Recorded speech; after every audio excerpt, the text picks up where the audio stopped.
ہمارے ذہنوں میں جو معیارات بیٹھے ہوئے ہیں وہ کیا ہے؟ کامیابی پیسے سے ہے، کامیابی جائیداد سے ہے، کامیابی کاروبار سے ہے، کامیابی شہرت سے ہے، کامیابی اقتدار سے ہے. یہ معیارات ہیں. جو جتنا دولت مند اتنا کامیاب، جو جتنا مشہور اتنا کامیاب، جو جتنا پاپولر اتنا کامیاب، جو حکومت پر پہنچ گیا کامیاب، جس نے بڑا کاروبار جما لیا کامیاب، جس نے بہت جائیداد بنا لی کامیاب. یہی ہے اصل میں ساری بس کی گانٹھ. جو تصور کامیابی کا ہوگا اسی کے مطابق آپ کی بھاگ دوڑ ہوگی، اسی کے لیے جد و جہد ہوگی، اسی کے لیے توانائیاں صرف ہوں گی، اسی کے لیے دن رات کی مشقت ہوگی. یہ ہے اصل شے جس کی یہاں نفی ہو رہی ہے. کامیابی دولت سے نہیں، کامیابی شہرت سے نہیں، کامیابی اقتدار اور طاقت اور حکومت سے نہیں، بلکہ کامیابی ہے ایمان سے، عمل صالح سے، تواصی بالحق سے، تواصی بالصبر سے.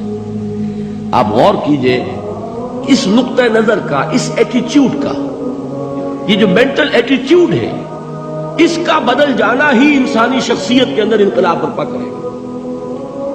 اب آپ کا نتیجہ کیا نکلا؟ اگر تو دولت سے کامیابی ہوتی تو قارون بہت کامیاب تھا، اگر حکومت سے کامیابی ہوتی تو فرعون اور نمرود بہت کامیاب تھے. کامیابی ان سے نہیں ہے. کامیابی انسان دولت میں قارون کی دولت تک پہنچ جائے اور دنیا میں دبدبہ اور اقتدار اور سلطنت اور حکومت کے اعتبار سے وہ نمرود اور فرعون کا مقام حاصل کر لے، وہ ناکام ہے، خائب ہے، خاسر ہے، برباد ہے. اور ابو ذر غفاری کامیاب ہے، چاہے ان کے پاس کچھ نہیں تھا، جھونپڑی تک نہیں تھی، کوئی گھر نہیں تھا. حضور نے فرمایا ہے اللہ کے کچھ بندے ایسے ہوتے ہیں جو کسی محفل میں جانا چاہیں تو انہیں اجازت نہ ملے، جو کہیں اگر رشتہ کرنا چاہے کوئی ان سے رشتہ کرنے کو تیار نہ، کہیں کوئی سفارش کرنا چاہے تو ان کی کوئی بات ہی نہ سنے. لیکن اللہ کے ہاں ان کا وہ مقام ہے کہ اگر بھولے سے بھی کسی بات پر قسم کھا بیٹھتے تو اللہ ان کی قسم کی لاج رکھتا ہے. یہ ہے فرق. یہ جان لیجیے اچھی طرح. اس بات کا مان لینا آسان، اس پر سبحان اللہ کہنا آسان، لیکن اس کے مطابق آپ کے اپنے ذہن کا بدل جانا بہت مشکل. اس لیے کہ ہم متاثر ہوتے ہیں اپنے ماحول سے.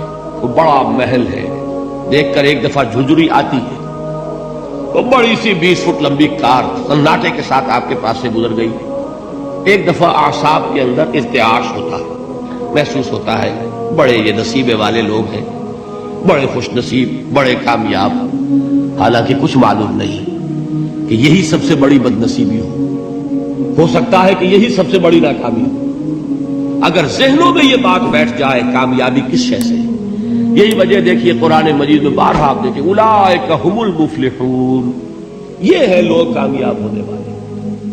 آج یہ آپ نے نماز میں وہ آیات سنی، یا ایھا الذین آمنوا ارکعوا واسجدوا واعبدوا ربکم وافعلوا الخیر لعلکم تفلحون. اے ایمان والو، رکوع کرو، سجدہ کرو، اپنے رب کی پرستش اور بندگی کرو اور اچھے کام کرو تاکہ تم کامیاب ہو جاؤ. تو کامیابی کن چیزوں سے ہے؟ یہ ہے سب سے بڑا سبق. یہ ہمارے دل میں اگر بات بیٹھ جائے، ٹھک جائے، تو زندگی بدل جائے گی. صبح و شام بدل جائیں گے، نقشے بدل جائیں گے، بھاگ دوڑ کا رنگ بدل جائے گا، ویلیو سٹرکچر بدل جائے گا. آج وہ ایک چیز نہایت اہم نظر آ رہی ہے، کل نہایت غیر اہم نظر آئے گی. جیسے کہ حضور کی حدیث ہے مالی ولی دنیا، مجھے تمہاری اس دنیا سے کیا سروکار ہے. انما مثلی کراکب استظل تحت شجرۃ ثم راح فترکها، میری مثال تو اس سوار کی سی ہے جو تھوڑی دیر کے لیے ایک درخت کے سائے میں ٹھہرتا ہے سستانے کے لیے، پھر وہ اپنا راستہ لیتا ہے. اسے اس درخت سے مستقل تعلق اس کا نہیں ہے، وہ اس کا گھر نہیں، وہ اس کی منزل نہیں. اسی طرح یہ دنیا میرا گھر نہیں ہے. اب دیکھیے ہم کہتے ہیں انا للہ و انا الیہ راجعون، ہم تو مسافر ہیں، ہم اللہ کے پاس سے آئے، اللہ کی طرف ہمیں لوٹ جانا ہے. کن فی الدنیا کانک غریب و عابر سبیل، حضور فرماتے ہیں دنیا میں ایسے رہو جیسے کہ تم اجنبی ہو یا راہ چلتے مسافر. لیکن یہ طرز عمل کب ہوگا؟ جبکہ یہ آیت ہمارے ذہنوں کے اندر بیٹھ گئی ہو، والعصر ان الانسان لفی خسر الا الذین آمنوا وعملوا الصالحات وتواصوا بالحق وتواصوا بالصبر۔ یہ ہے اصل بات جو میں نے عرض کیا تھا کہ میں بتاؤں گا صحابہ کیوں ایک دوسرے کو یاد دلاتے تھے۔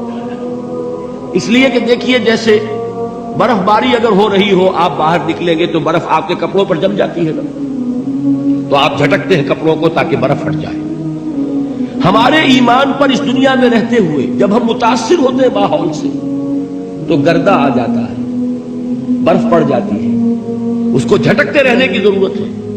اور وہ جھٹکنے کی بہترین اور مؤثر ترین شکل یہی ہے کہ یاد رکھو کامیابی ان چیزوں سے نہیں ہے۔ چمک دمک جو ہے دنیا کی، یہ ساری چمک دمک جو تمہیں رجھا رہی ہے، جو تمہیں اپنے اندر گم کیے ہوئے، یہ لفظ گم پر اقبال کا وہ شعر یاد آ گیا کہ کافر کی یہ پہچان کے آفاق میں گم ہے، اور مومن کی یہ پہچان کے گم اس میں ہے آفاق۔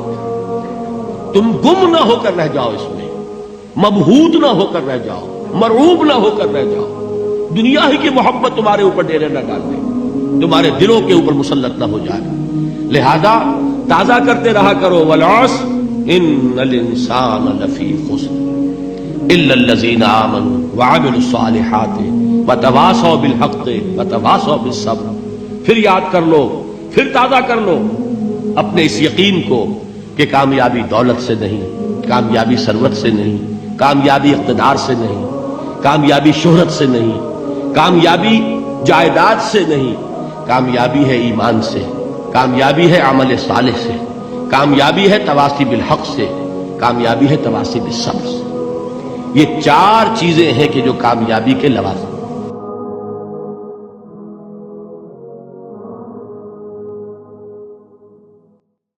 سبسکرائب کیجئے ہمارے چینل اور دبائیے بیل کا آئیکن تاکہ آپ کو ریگولر نوٹیفیکیشن اپڈیٹس مل سکے۔